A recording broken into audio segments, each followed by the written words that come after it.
Hello and welcome to your Christmas Eve match. Was it pre-match? I can't say anything. I've got food poisoning. I think I've had an argument with my neighbour, so I'm right in the festive spirit. I just put this Santa top on just to try and cheer me up a little bit. But we are here for the Motherwell pre-match, the final one before Christmas. Chance to cut the gap back down with the game in hand. Of course, I'm delighted to say I'm joined by Kerr and Connor. Kerr, how are you doing? I'm fine, Stuart. I see the Christmas spirit is alive in Portsmouth. Arguing the Rebels.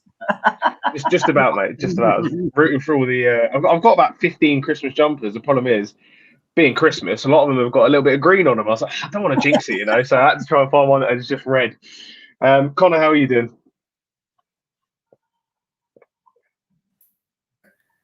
Aye, not too bad. Aye, when I can eventually get myself off a mute there. Aye, all right.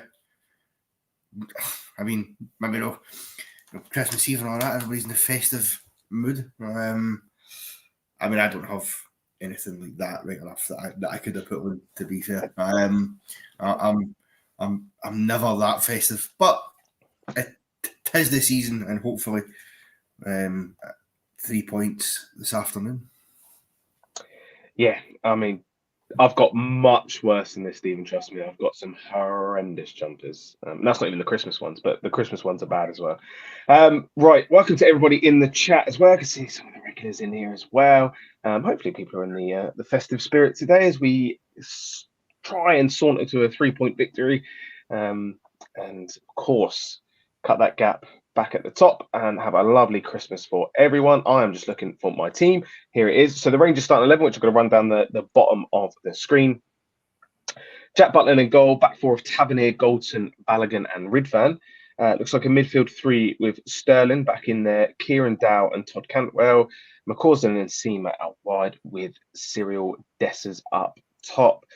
A few changes in Kerr. I mean, we expected John Lundstrom to be out, which, I've stated him in the past, but it's unbelievable how much of a blow that is that John Lundstrom's out, and now it's all about just trying to pray that he's going to be fit enough for the Old Firm game. Sterling has sort of shown that he's been pretty good when coming in. I mean, he's one of those guys that I just think with his athleticism he can almost play anywhere on the pitch.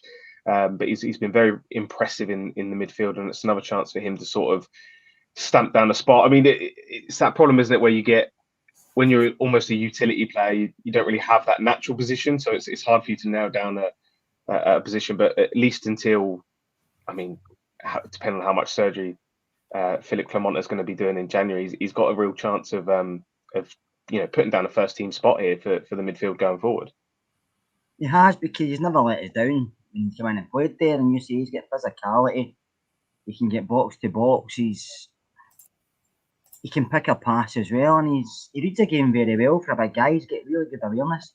So I'm actually quite excited about midfield. I've seen a few people in the chat and also on social media saying they're quite worried, but I think it's quite an attacking midfield. Double Cantwell and Sterling.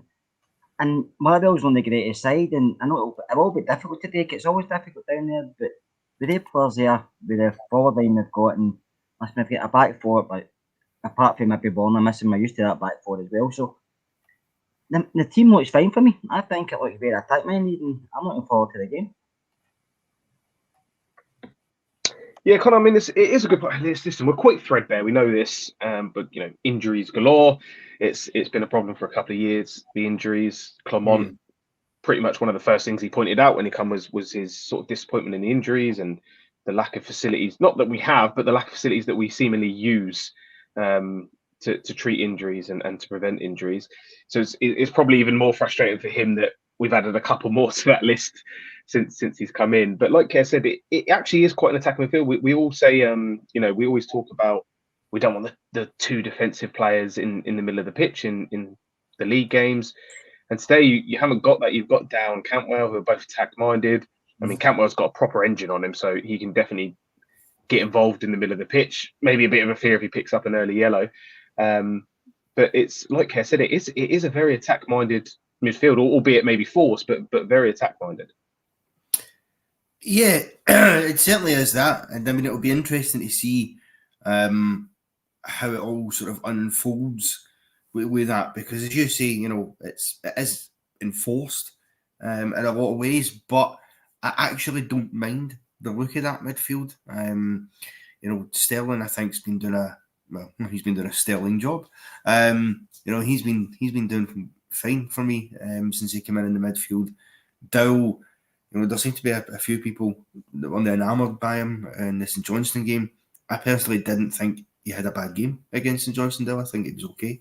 But there were one or two mistakes. But the guys came in for absolutely nowhere. He's come in for the cold and been asked to play. So, you know, if we can get more and more out of him alongside Cantwell, then I'm all for that. I mean, we've been told in the past by people that he's a better player than Todd Cantwell. So, you know, maybe we'll start to see if that is indeed the case. And obviously, the forward line was always going to be Dessers starting.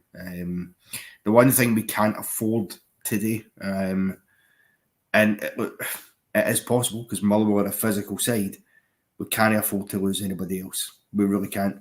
Particularly when it, you know, Dessers for me and Seema. I think if you lose one of the two of them with the game next Sunday in mind, I think we could find ourselves in a sticky situation.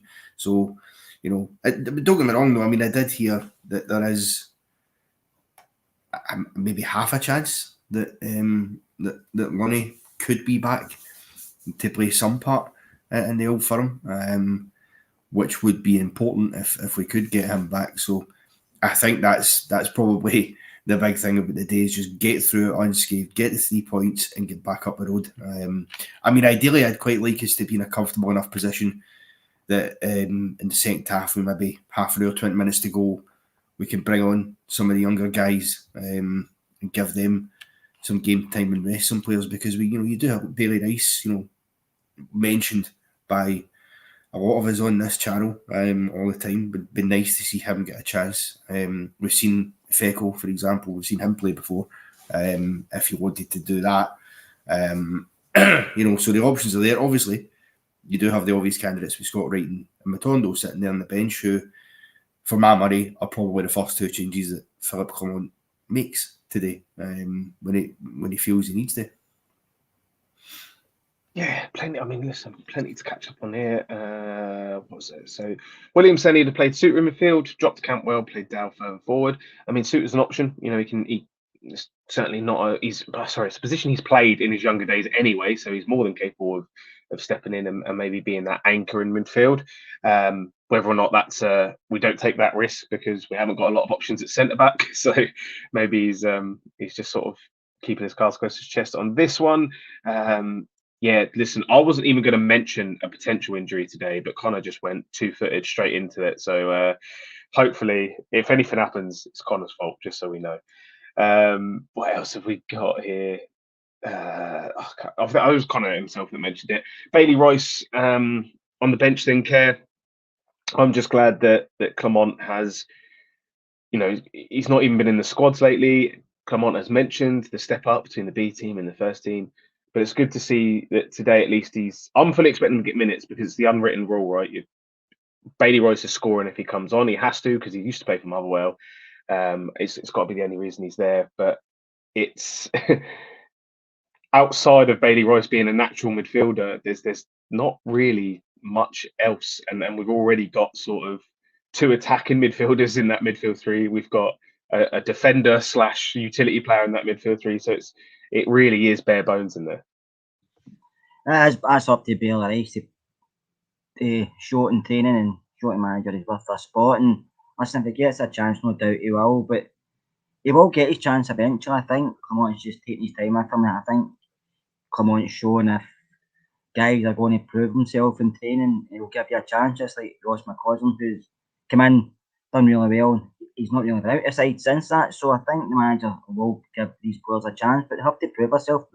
We kind of keep saying he needs to play, and I think he has to go to the manager and show him first of all, and I think he will get his chance. But there's plenty of time for Bailey, he's still young, and I just think being about the first team squads, that's what I want him to do, because he has to experience being about these lads and training with them, and then once he gets his chance, his minutes, he will show up and prove that he's good enough. I just just by mentioning Lundstram, I think Lundstram will play on the 30th, but I don't want to talk ahead too far because we've still got Motherwell and Ross County to go.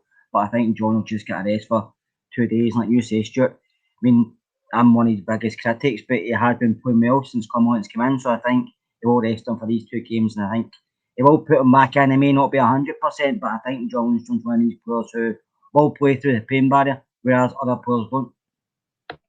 Yeah, I completely agree. I mean, listen, I don't know what that picture is for Connor, by the way. I don't even know how he's put a picture on there, let alone it's some picture as well. That's one of his victims. It's about to see him on a milk carton, I think, on one of the billboards. He's done himself here. Why has he put a picture on there in the first place? We'll see when he comes back. But obviously, listen, I got absolutely slaughtered for calling out Lundstram a couple of months back, and it was purely based on a certain thing he was doing in the game. But ever since then, he's just slapped me in the face, hasn't he? He's been absolutely outrageous for us, almost beating heart of the team. So we definitely want him back as soon as possible. I'm going to stay with you, Kerr. I'm just going to name the subs quick, just in case anyone hasn't heard them. So it's Robbie McCrory, John Suter, Sam Lammers, Ravi Matondo, Scott Wright, Leon King, Adam Devine, John Lee Ufico, and Bailey Rice. So it is very young. Connor, let the man's back. The man's back. Well, I think everyone's. You've given everyone a talking point here, Connor, because you've got a picture on your. Let's call it your out of office when you're gone. It's we were trying to decide if it was a young Connor or one of Connor's victims. You're on mute.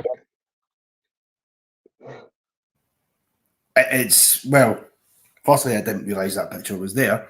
And secondly, it is just a younger me. I think it's because when I've come onto the link, obviously I'm logged in via my Google account, and that's obviously that's on there because that Google account is about 10 years old. So yeah, that's when I was about 17, 18. You have that last 10 years, that's even 15, 20 years.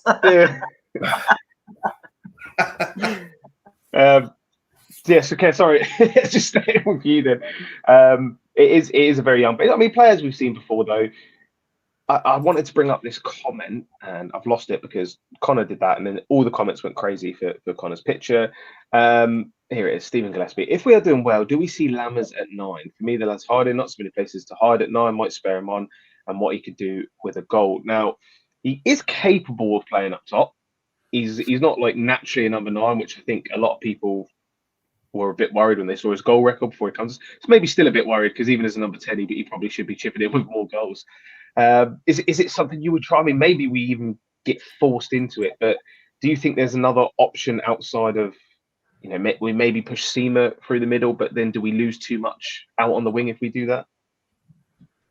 I'm not sure what we do with Lammers. I think I do agree with you. I think there's a player there somewhere, but he's never really shown it. And how many chances is he going to get before the manager says no more? So I don't really know what we'll do with Sam Lammers. I think he's probably one of these guys who's superb in training, but when it comes to playing games, he struggles. And I just think we'll sit on the bench until we actually need him. If we don't need him, I think we'll stay on the bench, to be honest with you. I think we just need the 3 points today. So playing Lammers up top, unless it's forced with somebody getting injured, or hopefully not, then I don't see him come on today.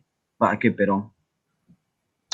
What about you, Connor? You seeing Lammers at any point? I mean, he is one of the. I mean, you could argue one of the 4 senior players on the bench. Yeah, I think it would depend how the game's going. I mean, look, we know that Clement seems to like playing him. He'll come on if he's needed. I think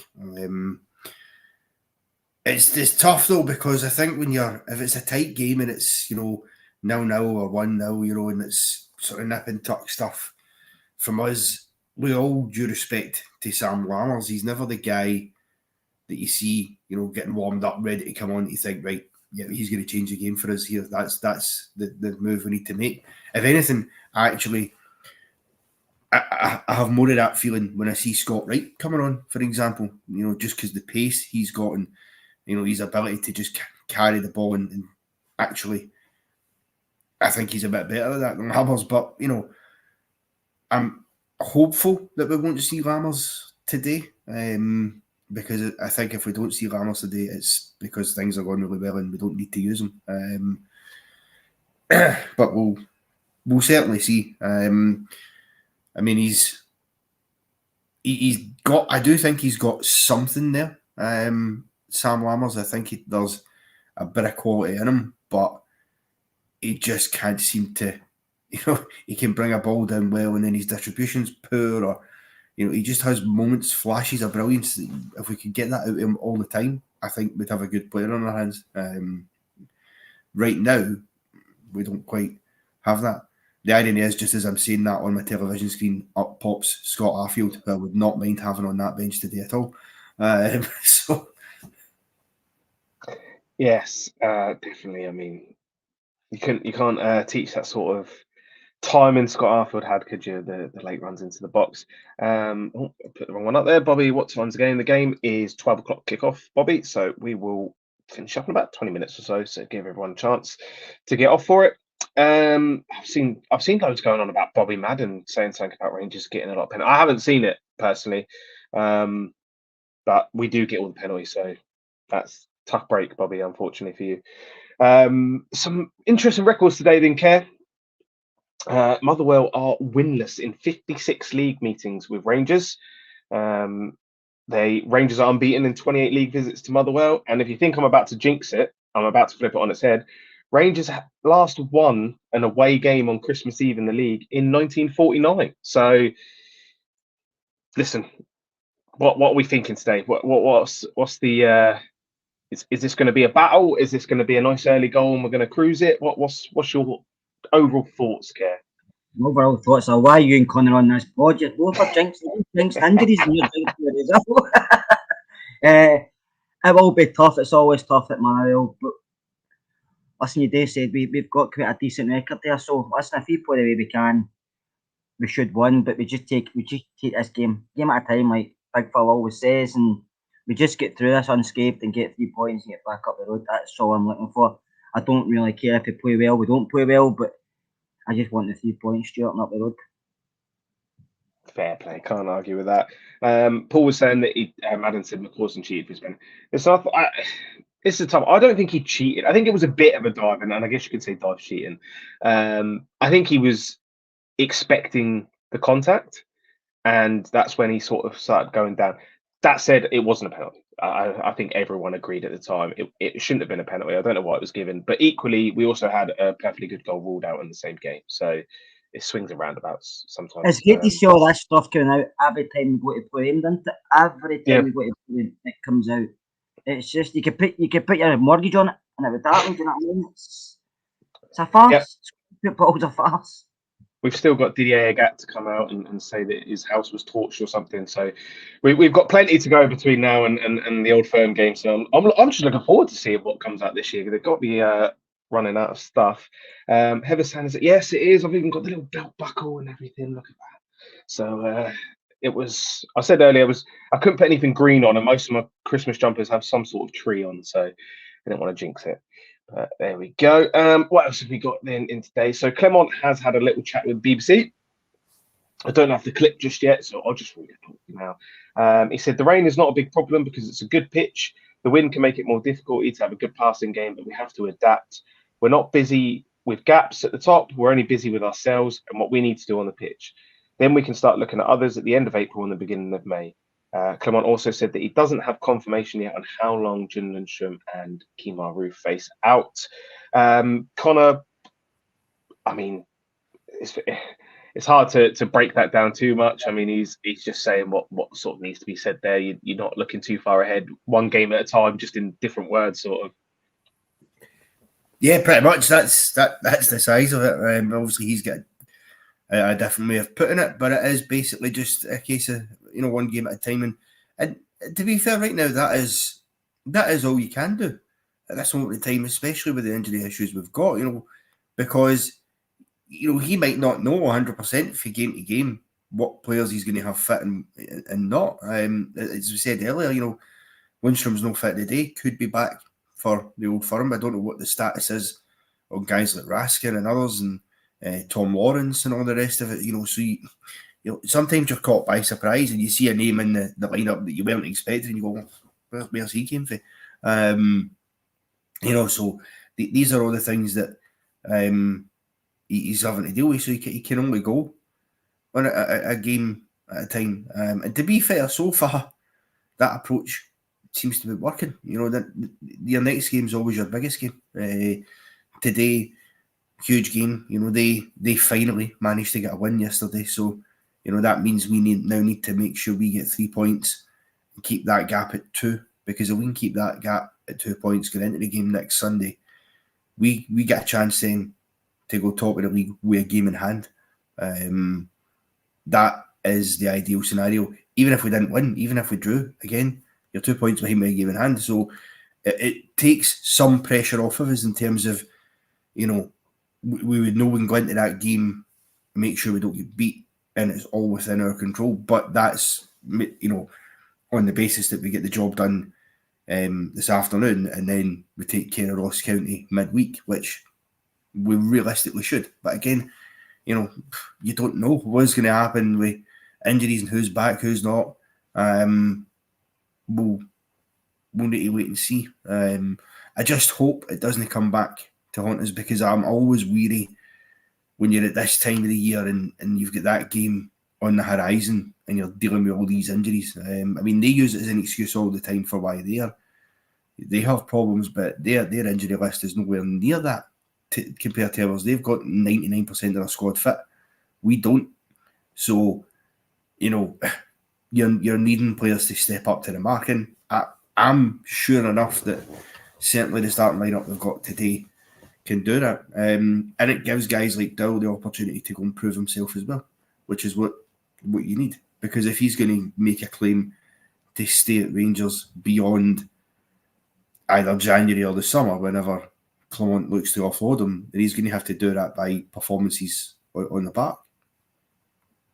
Yeah, absolutely. I mean, I see the penalty chat has kicked off. I used to get really bothered on social media and the penalty stuff, and now I just honestly, it doesn't bother me at all. It's like water off a duck's back now. See, to be fair, I don't know. Maybe I've missed it. Maybe they've seen something else. But what I read, I don't think Bobby Madden actually said that McCausland cheated at all. He said that it was simulation, which I think it probably was. Mm-hmm. What he was saying is he'd like to hear the audio for VR come out more for these types of decisions so we can understand. Because he's saying, well, why did VR not send that to an on-field review? You know, where they should have maybe sent McLean to the monitor. So he's basically saying we should hear the audio to understand why that decision was made, which is funny given the amount of shocking decisions he's made in his career that he's going to question some. But that's basically what he was saying. So I don't know, unless there was something else in a different paper that I never saw. I don't know why everybody's so up in arms about it, because he's not technically wrong in what he said.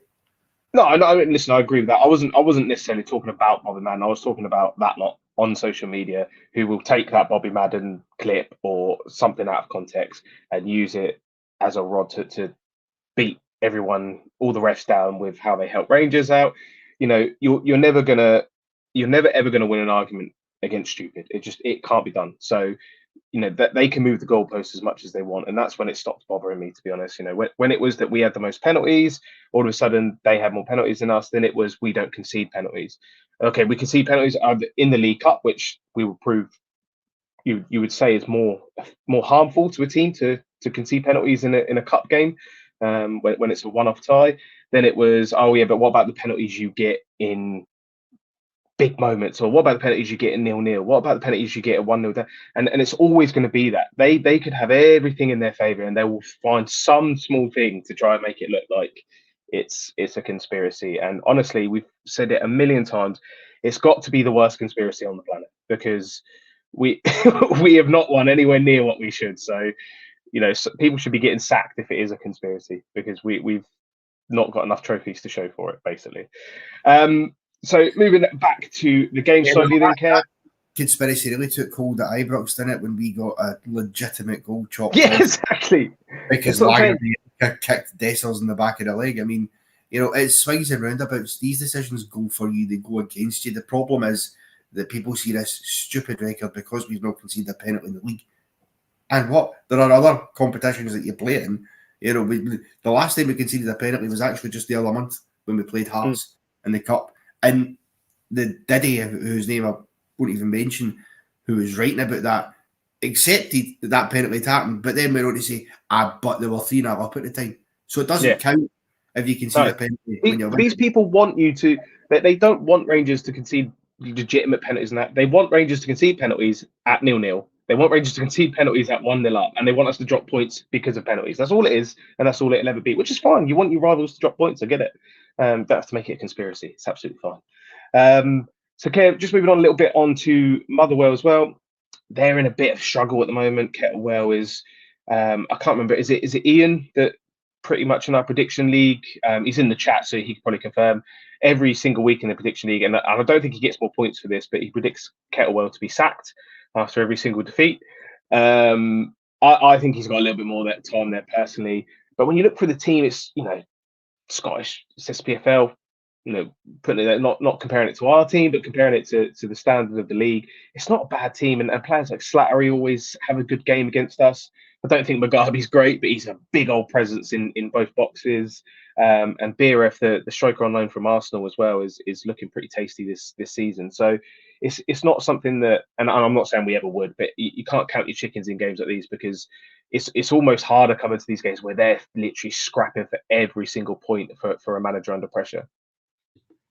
They are, and yourself, when they're playing against us or even against them, they do try and play hard for these players, because some want to put themselves in the shop window and others just want to prove people they're decent footballers, or they want to prove to the manager they're still a great team. Listen, Motherwell started the season really well.